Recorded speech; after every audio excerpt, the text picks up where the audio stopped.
বন্ধুরা, কেমন আছো তোমরা সবাই?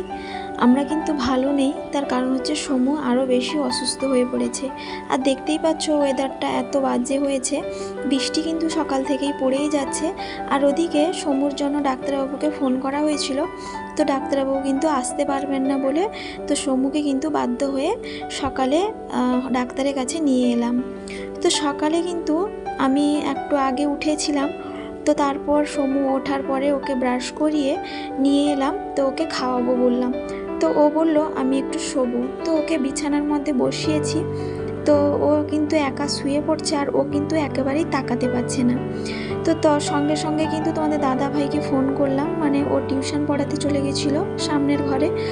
তো ওকে আবার আসতে বললাম, তো এসে যখন দেখে ও বলছে না, বাবুকে সেলাইন দিতেই হবে, কারণ পরশুদিন রাতে যে বমি করেছিল তারপরে কালকে তো ঠিকঠাক মতো খায়নি ও। আর এমনিতে শরীরটা ভালো নেই, মানে বাচ্চাদের হোক বা বড়দের হোক খেতে তো চাহিদা থাকে না সেরকম, তো খাওয়া দাওয়া ঠিকঠাক হয়নি বলে সেই জন্যই কিন্তু একেবারে তাকাতে পারছে না, প্রচণ্ড পরিমাণে দুর্বল হয়ে পড়েছে আর চোখগুলো একেবারে ভিতরের দিকে ঢুকে গেছে। তো সঙ্গে সঙ্গে ডাক্তারবাবুকে তোমাদের দাদা ভাই ফোন করলো। তো ডাক্তারবাবু বললেন যে ছোট বাচ্চা তুমি নিয়ে চলে আসো। তো ডাক্তারবাবুকে বলা হলো বৃষ্টি পড়ছে, কি করে নিয়ে যাব, তুমি একটু আসো।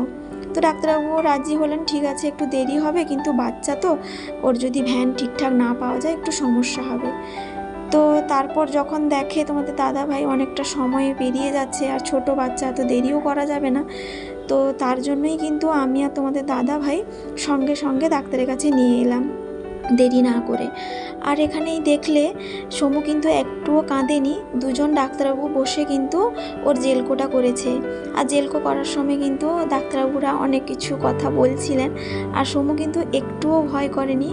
ও কিন্তু একেবারে ছটপটে ছেলে, একেবারেই দুষ্টুমি করে সব সময়, বলতে গেলে কোনো সময় কিন্তু শান্তশিষ্ট হয়ে বসে থাকে না। কিন্তু আজকে তার অবস্থাটা দেখতে পাচ্ছ, একেবারেই কিন্তু মানে নীরব হয়ে আছে, দেখে কিন্তু বেশ খারাপও লাগছে, মানে এতটা খারাপ লাগছে সেটা বলে বোঝাতে পারবো না। তো যাই হোক, ওকে জেলকো করে তারপর সেলাইন দেওয়া হচ্ছে। আর এখানে ডাক্তারবাবু 3টে ইঞ্জেকশান বললেন তোমাদের দাদাভাইকে সামনের দোকান থেকে নিয়ে আসতে, মানে ওনাদেরই দোকান সামনে আছে, তো নিয়ে আসার পরে এখানে ইঞ্জেকশানটা দেবেন ডাক্তারবাবু। আর সকালে না আমার ডিউটি ছিল না, আমার ডিউটি বিকেলেই ছিল। তো যখন দেখলাম সমু অসুস্থ, এবার আমি বিকেলে ডিউটি যেতে পারবো কি না কোনো গ্যারেন্টিভাবে বলতে পারছি না। তো তার জন্যই আমি আমার একজন স্টাফকে ফোন করে বললাম যে এইরকম তো সমস্যা, তুমি কি বিকেলে ডিউটি করবে, কারণ সকালে দুজন ছিল। তো রাজি হয়ে গেল, যাই হোক ও একটু বিকেলে ডিউটি করে দেবে বললো। আর আমিও বলেছি যদি সমু সুস্থ থাকে তাহলে চলে যাব, না হলে হয়তো যেতে পারবো না। তো আর তোমাদের দাদা ভাইয়েরও না আজকে অফিস ছিল, তো ও আবার কিন্তু ফোন করে বলল যে ছেলে এরকম অসুস্থ, আমি যেতে পারবো কি না ঠিকভাবে বলতে পারছি না। আর ছোটো বাচ্চাকে ছেড়ে কি করে বাবা মা চলে যাবে বলো, নিজেরা অসুস্থ হলে কেমন লাগে, আর ছোট বাচ্চা। তো যাই হোক, চোখগুলো কিন্তু একেবারেই ঢুকে গেছিলো। তারপর সেলাইন দেওয়ার পরে, ইঞ্জেকশন দেওয়ার পরে ওর চোখগুলো একটু ভালো মনে হচ্ছে, দেখতেই পাচ্ছ। তারপরই না আমি এসেছি বাবার ঘরে, মানে বড়দার ঘরে, কারণ তোমাদের দাদাভাই তো অফিস ছিল। তো আমি ভেবেছিলাম যে ডাক্তারখানায় এসেছি, তো তাহলে দেরি যদি হয় তাহলে তোমাদের দাদাভাই আবার খেয়ে অফিস যাবে কিভাবে। তো তার জন্যই বৌদিকে ফোন করেছিলাম যে রান্না করতে। বৌদি বললো আমাদের ঘরে রান্না হয়ে গেছে, চালও বেশি নেওয়া আছে, তোমরা চলে আসো, কোনো সমস্যা নেই। তো তার জন্যই কিন্তু এখানে চলে এসেছি। আর এই যে দেখতেই পেলে আমার দাদার ছেলে পড়তে গেছিলো, মানে স্কুলে পরীক্ষা চলছিল, তো ও এলো, আর ওকে দেখেই কিন্তু সমু চলে গেল। যদিও ও তার দাদাকে দেখলে কিন্তু দৌড়ে চলে যায়, কিন্তু শরীরটা অসুস্থ বলে ধীরে সুস্থে একটু গেল। তো যাই হোক, এসে কিন্তু সমুকে একটু অ্যাসিডের ওষুধ খাওয়ালাম। আর তারপর এদিকে বৌদি ভাত বেড়েছে, আর আজকে না দাদার ঘরে মাংস হয়েছে। তো সকালে দাদার ছেলে স্কুলে যাবে বলে বৌদি তাড়াতাড়ি রান্নাটা করে ফেলেছিল। আর এদিকে তোমাদের দাদা ভাই লাউ ডাঁটা নিয়ে এসেছিলো, তো লাউ ডাঁটার ঝোল করছি। যদিও সমু মাংসটা খেতে পছন্দ করে, তবু ডাক্তারবাবুকে জিজ্ঞেস করেছিলাম, বললো ওইসব দিতে না, একটু লাউ ডাঁটার ঝোল করে দিতে। তোমাদের দাদা ভাইও না দিতে চাইলো না, বলল যে বৌদিকে ফোন করে দাও, ওর সামনে মাংস যে হয়েছে একেবারেই বলবে না। তো তার জন্যই কিন্তু বলা হয়নি। আর আমি এখানে এসে লাউ ডাঁটার তরকারিটা বসিয়েছি। আর সমুকে না একটা বালিশ দিয়েছিলাম, বলেছিলাম শুয়ে পড়তে, ও বলল কি না আমি বসবো। আর ওকে মোবাইলটা দিয়েছি কেন বলো তো, ও মাংসটা দেখলে খেতে চাইবে, তো তার জন্য। ওর বাবা কিন্তু খেতে বসেছে, আর এদিকে আমি লাউ ডাঁটার তরকারিটা করে নিচ্ছি। বৌদি না জিরে আর পেঁয়াজটা বেটে দিয়েছিল, তো সেইটা দিয়েই কিন্তু লাউ ডাঁটার ঝোলটা আমি করে নিচ্ছি এখানে। তো লাউ ডাঁটার ঝোলটা হয়ে গেছে, এখন সমুর জন্য অল্প করে ভাত নিয়ে এসেছি ওকে খাওয়াবো বলে। আর ওকে এখানে বসিয়েছি, আর তরকারিটা গরম আছে তার জন্য বললাম একটু বস, ঠান্ডা হলে খাওয়াবো। তো সমুকে খাইয়ে তারপর ও না তার বাবার সঙ্গে একটু শুয়েছে, তো তারপরে আমি খেতে এলাম। আর প্রথমেই তো বলেছিলাম বৌদির ঘরে আজকে মাংস হয়েছে আর আলু ভাজা হয়েছিল। তো এদিকে দাদার ছেলেও খেতে বসছে, আর আমি খেতে বসছি, আর ওইদিকে সামনে আমার দাদার ছেলে খেতে বসছে। আর বৌদি আম কেটেছে, আমি বললাম একটু পরে নেব, এখন খেয়ে নিই ভাতটা। কেন বলো তো, আম দেখলে না আর ভাতটা খেতে ইচ্ছে করবে না, তো তার জন্য। তো বেরিয়ে যখন এসে দেখি একটু একটু বৃষ্টি পড়ছে, আর ওইদিকে সামনে শিউলি গাছটা বড় দেখতে পাচ্ছ, ওই গাছটার পেছনে না একটা করবী ফুলের গাছ হয়েছে হলুদ রঙের, দেখতেই পেলে প্রচুর পরিমাণে হলুদ ফুল হয়েছে, বেশ দেখতে ভালো লাগছিল। আর এদিকের ওয়েদারটা দেখো, এমনিতে মনে হচ্ছে একটু ভালো, আর আবার দেখতে গেলে একটু খারাপও লাগছে, কারণ সবসময় বৃষ্টি পড়লে না ভালো লাগে না, একসঙ্গে একটু বেশি বৃষ্টি হয়ে গেল সেটাই কিন্তু বেশি ভালো লাগে। তো যাই হোক, এখানে কিন্তু প্রচুর পরিমাণে ফুলের গাছ, দেখতেও বেশ ভালো লাগছে, অনেক রকমের ফুলও হয়েছে। আর ওই দিকের পেছনে না বড় বড় যে নারিকেল গাছ দেখতে পাচ্ছ, ওইদিকে না পুকুর পাড় আছে, তো প্রচুর পরিমাণে নারিকেল গাছও হয়েছে। তো সমু ঘুম থেকে ওঠার পর বলল বিস্কিট খাবে, তো তার জন্য ওকে একটু বিস্কিট দিয়েছি।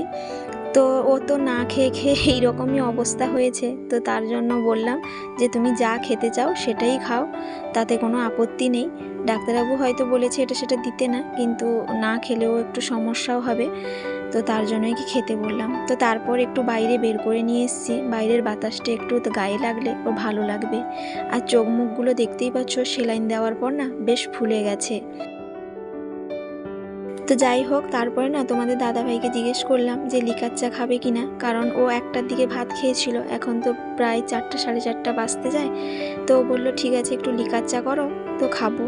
তো তার জন্যই আমি লিকার চাটা বসিয়েছি, আর আমি একটু ভাবলাম দুধ চা খাবো।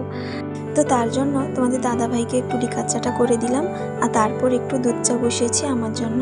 তো তোমরা তো সবাই জানো আমি দুধ চাটা খেতে পছন্দ করি, তো তার জন্যই একটু দুধ চা খেতে ইচ্ছে হলো, তো দুধ চাটা বানিয়ে ফেললাম। তো এখন দুজন মিলে চা খাবো। তো তোমাদের দাদাভাইকে সামনে দিয়েছিলাম চাটা খেতে, তো এখানে চা খাচ্ছে, আর তার মধ্যে বৌদি ঘুম থেকে উঠেও পড়েছে। আর এদিকে কাঁঠাল দেখতে পাচ্ছ, কাঁঠালের কুশিগুলো এত সুন্দর সেটা বলে বোঝানো যাবে না। এই কাঁঠালটা না দাদার ঘরে একটা গাছে হয়েছিল, বেশ ভালো, কিন্তু কি বলতো মিষ্টি একটু কম। খেতে যেরকম ভালো, কিন্তু মিষ্টিটা একটু কম বলে একটু কেমন লাগছে, কিন্তু খারাপ নয় যদিও। আসলে কি বলতো, কাঁঠাল কুশিগুলো একটু শক্ত হলে না খেতে ভালো লাগে, তার জন্যই একটু ভালো লাগছে। তো যাই হোক, তারপরে বাইরে বেরিয়ে এলাম, পেয়ারা গাছটা নিয়ে প্রচুর পরিমাণে পেয়ারা হয়েছে। তো আমি কিন্তু পেয়ারাটা খেতে ভীষণ পছন্দ করি, আর সমুও পছন্দ করে, কিন্তু সমুকে তো এখন দেওয়া যাবে না, তো তার জন্য কয়েকটা পেড়ে নিচ্ছি। আর কি বলতো, কয়েকটা পেয়ারা দেখছি পেকে না পড়েও গেছে, পোকাও হয়ে গেছে। তো যাই হোক, যেগুলো ভালো ছিল সেগুলো পেড়ে নিয়েছি। তো এখন কিন্তু বাড়ি যাব, বৃষ্টিটাও কমে এসছে। আর এই যে সমু বসছে গাড়িতে, আর বৌদির সামনে একটু দরজাটা খুলতে গেছে। আর দাদার বাড়ির ফুল গাছগুলো না বেশ ভালো লাগছে দেখতে, অনেক কিন্তু ফুলও হয়েছে। তো বাড়ি আসার পর না আর কোনো ভিডিও বানাইনি।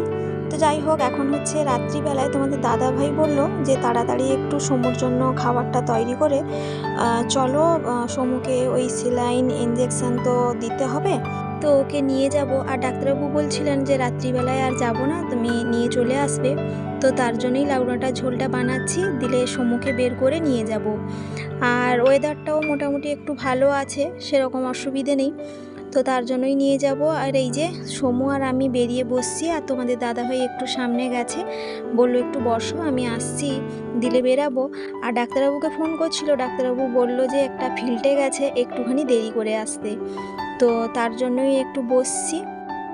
আর কি বলতো, তোমাদের দাদাভাইয়ের যে গাড়িটা লিক হয়ে গেছিলো না, তো সারানো হয়নি, এই জন্য লোক এসছেন এক্ষুনি, তো সারাবে বলে ওনাদেরকে দেখিয়ে তারপরে আমরা বেরাবো।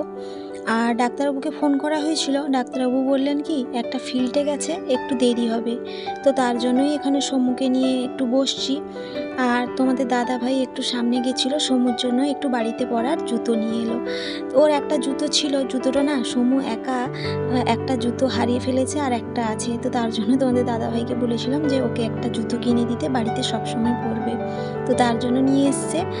আর এখনও ডাক্তারবাবুর জন্য অপেক্ষা করছি, ডাক্তারবাবু এখনও আসেননি। তো অনেকক্ষণ বসার পর ডাক্তারবাবু এসছেন, দিয়ে একটু ভেতরে সমুকে শুয়ে দিয়েছি। এখন পেশেন্ট অনেক এসছে, দেখা চলছে, তো দেখতেই পাচ্ছ এখানে পেশেন্ট কয়েকজন দেখা চলছে। এই যে লোকটাকে দেখতে পাচ্ছ, ওনার না একটা মুখে একটা টিউমারের মতো বেরিয়েছে, তো সেটাই দেখা চলছে। তো তারপর ডাক্তারবাবু ওই ওষুধ ইঞ্জেকশান যেগুলো প্রয়োজন সেগুলো দিচ্ছেন। আর এই যে দেখতেই পাচ্ছ এখন রাত্রি প্রায় 10টা বাজে, আমরা এসছিলাম 8টার সময়, এখন 10টা বেজে গেছে, অনেকটা রাত্রিও হলো। বন্ধুরা, ব্লগটা এখানেই শেষ করছি। কেমন লাগলো জানাতে কিন্তু ভুলো না, যদি ভালো লাগে একটা লাইক দিতে বলো না, যারা এখনও সাবস্ক্রাইব করোনি প্লিজ একটা সাবস্ক্রাইব করার অনুরোধ রইল। তো সবাই ভালো থাকবে, সুস্থ থাকবে, আবারও দেখা হবে।